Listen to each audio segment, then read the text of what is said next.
भगवान का भजन हो सके, हमारे मुख से हम भगवान का भजन कर सके,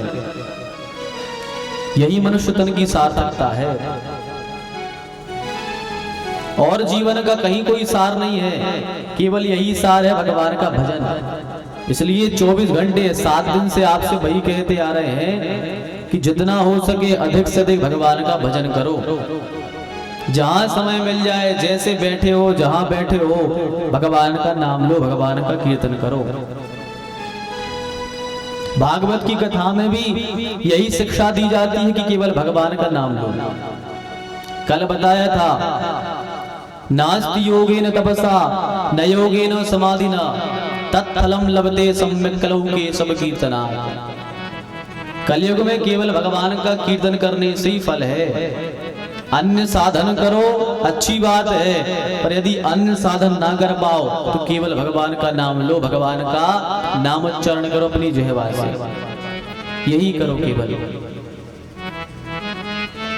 यही जब कलयुग ने परीक्षित महाराज से कहा था कि हमारे अंदर एक गुण है, कि हमारे अंदर यही गुण है कि जो सतयुग में बड़े बड़े यज्ञ अनुष्ठान करने से, तपस्या करने से फल मिलता था, त्रेता युग में बड़े बड़े यज्ञ करने से जो फल मिलता था, द्वापर में जो बड़े बड़े पूजाएं करके फल मिलता था, कलयुग कहता है वही फल महाराज कलयुग में केवल भगवान का नाम ले लेने से मिल जाता है।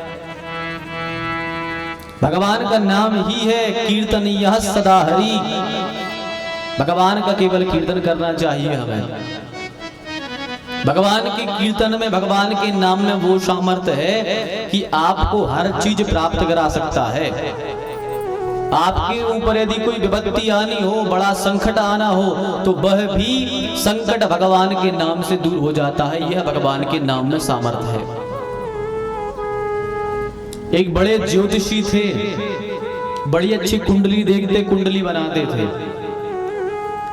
गांव वालों की सबकी कुंडली देखें वो, और जो कुंडली में बता दें कि भाई ये दिन इस तारीख में इतने समय जो घटना घटेगी, तो वो निश्चित ही घटती थी घटना। इतने पक्के प्रकांड विद्वान थे ज्योतिष के, बढ़िया ज्योतिष का कार्य करते थे। यही काम था उनका, सुबह से बैठ जाए पंचांग लेके, शाम तक केवल ज्योतिष का काम करें। एक दिन उन्होंने सोचा कि अरे बहुत दिन हो गए सबका भविष्य देखते देखते, चलो खुद का भविष्य तो देख ले एक आध दिन। जैसे डॉक्टर साहब हैं, तो डॉक्टर साहब ने सोचा भैया सबकी दवाई करते करते बहुत दिन हो गए, चलो आज अपनी चेकअप कर लें कि हमारे अंदर ब्लड में कोई दिक्कत तो नहीं है, थोड़ी अपने शरीर की जांच कर लें। तो ऐसे ही ज्योतिषी ने सोचा कि भैया सबकी कुंडली तो देखते हैं हम, चलो आज अपनी देखें अपनी कुंडली में क्या है। तो जैसे ही उन ज्योतिषी ने अपनी कुंडली को देखा, तो अपनी कुंडली में क्या देखा कि आज से 6 महीने बाद फलानी तारीख को जो उस नगर के राजा थे, उन राजा के द्वारा इन ज्योतिषी को धक्का मारकर, बेइज्जती कर कर इस नगर से निकाल दिया जाएगा। किस कारण से? कोई महिला गलत आरोप लगा देगी और राजा इनको सजा दे देगा और बेइज्जती करके पूरे गांव में काला मुंह करके बाहर भगा देगा, गांव से बाहर निकाल देगा। जब उन्होंने यह देखा घबरा गए, अरे राम राम, मैंने तो जिंदगी में कोई अपराध किया ही नहीं और मेरे प्रारब्ध में ये चीज लिखी है। और उनको अपनी ज्योतिष पर पूरा विश्वास था, बोले यदि इसमें आया है तो ये घटना घटेगी जरूर। अपनी ज्योतिष पर पूरा विश्वास था कि भाई जब ये हमें आभास हुआ है तो घटना जरूर घटेगी। भले ही हमने कोई गलत काम नहीं किया, भले ही हमने कोई अपराध नहीं किया, पर घटना तो घटेगी। अब घबरा गए, बहुत चिंतित हो गए, सोचा कि क्या करें। जब कोई रास्ता नहीं मिला तो अपने गुरु के पास में गए, क्योंकि जब व्यक्ति चारों तरफ से परेशान हो जाता है, कहीं रास्ता नहीं मिलता, तो केवल एक ही रास्ता खुला हुआ होता है उसके लिए। केवल किसका? वह रास्ता है गुरु का। जब जीवन में कोई विडंबना बढ़ जाती है, कहीं जब समझ में नहीं आता है, तो केवल व्यक्ति गुरु के पास जाता है। तो वह भी अपने गुरु के पास पहुंचे। जैसे गुरु जी के पास में पहुंचे, प्रणाम कर कहा कि गुरुदेव आज हमने अपनी पत्रिका को देखा और अपनी पत्रिका को देखने में आया कि 6 महीने बाद हमारे ऊपर झूठा कलंक लगना है। तो गुरुदेव कोई रास्ता बताओ, कोई उपाय बताओ, यदि उपाय हो तो हम कर लें। तो गुरुदेव ने कहा कि हम बताएंगे उपाय, हम उपाय तो बताएंगे पर आप विश्वास नहीं करोगे। और उस ज्योतिषी ने कहा नहीं नहीं गुरुजी आप बताओ, जो कहोगे हम उस पर विश्वास करेंगे। गुरुजी ने कहा एक काम करो, हर चीज का तोड़ होता है, कोई जाप करा लो, कोई पाठ करा लो, हर चीज का तोड़ है।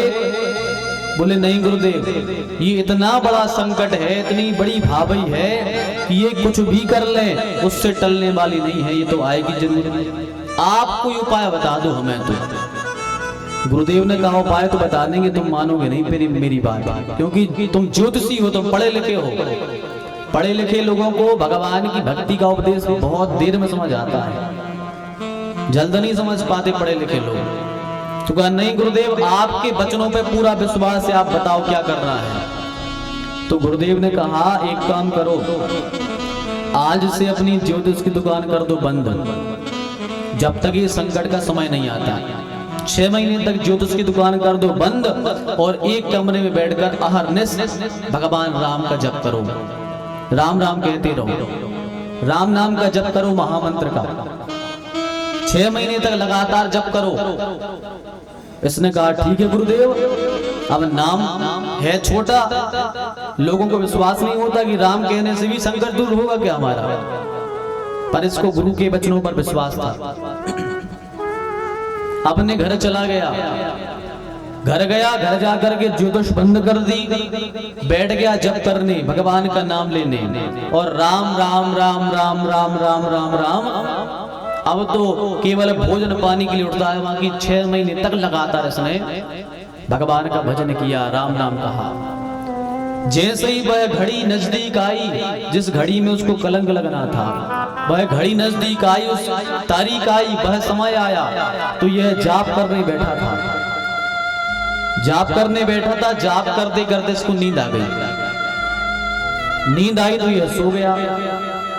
अब जब सोया तो इसको एक सपना आया सोते हुए। क्या सपना आया कि एक स्त्री ने इसको झूठा लगा दिया कलंक, और राजा के पास जाकर के कहा कि इसने हमारे साथ में ऐसा किया है। तो राजा ने कहा कि एक काम करो, अरे पंडित जी तुमसे हमें यह आशा नहीं थी, आपने यह कर दिया, अब आपको मृत्यु दंड तो दे नहीं सकते, लेकिन क्या करें। बोले इनका काला मुंह कराओ और सारे गांव में घुमा करके धक्के मार के गांव से बाहर निकाल दो। यह जब उसने सपना देखा तो पसीना पसीना हो गया, और जैसे धक्का मार के गांव से बाहर निकाला, एकदम से झटका गला और नींद खुल गई इसकी। जैसे ही नींद खुली महाराज तो क्या देखा कि पूरा शरीर पसीने से लथपथ है। क्योंकि ऐसा कभी कभी होता है, हम सपने में यदि जब ज्यादा खो जाते हैं तो बाहर हमें उसका आभास हो जाता है। यदि हम दब जाएं कहीं सपने में तो पूरा शरीर पसीना पसीना हो जाए। अब घबरा गया, इसको लगा कि भैया घड़ी नजदीक आ गई है, जब तो ये संकेत कर रही है कैसा होना है। इसने सोचा निश्चित ही घड़ी निश्चित अब पास में आ गई है, जब तो ऐसे संकेत हो रहे हैं। तत्काल दौड़ा दौड़ा गुरुजी के यहाँ गया और गुरुजी को प्रणाम कर कहा गुरुदेव आज हमने ऐसा ऐसा सपना देखा है, गुरुदेव हमें लग रहा है कि संकेत आ गया है, अब ये घटना घटेगी जरूर, आप तो कुछ करो। तब गुरुदेव ने कहा बेटा अभी भी तुम समझे नहीं। बोले जी गुरुदेव अभी नहीं समझे। बोले अरे जो संकट तुम्हारा जागृत अवस्था में आना था, जो संकट तुम्हें राजा के द्वारा मिलना था, वो राम नाम के प्रभाव से तुम्हारे सपने के द्वारा वह संकट भी नहीं टला। संकट भी आया पर सपने में आकर के वह संकट चला गया। अब तुम बिल्कुल निश्चिंत हो, बिल्कुल तुम निश्चिंत हो, फ्री हो। तो भैया बड़े से बड़ा संकट आना हो तो राम नाम में वह शक्ति है कि वह संकट आएगा पर आपको पता नहीं लगेगा और वह चले जाएगा। सपने में हो करके वह संकट आया क्योंकि घड़ी निश्चित थी, तो सपने में आया और चला गया। ये भगवान के नाम में सामर्थ्य है। इसलिए आपसे कहते हैं कि राम का नाम लिया करो। जब फ्री हो, जहां बैठे हो, जैसी अवस्था में हो, भगवान का नाम लिया करो। पर भैया आज के समय की दुर्दशा है कि लोग भगवान का नाम लेना बस नहीं चाहते।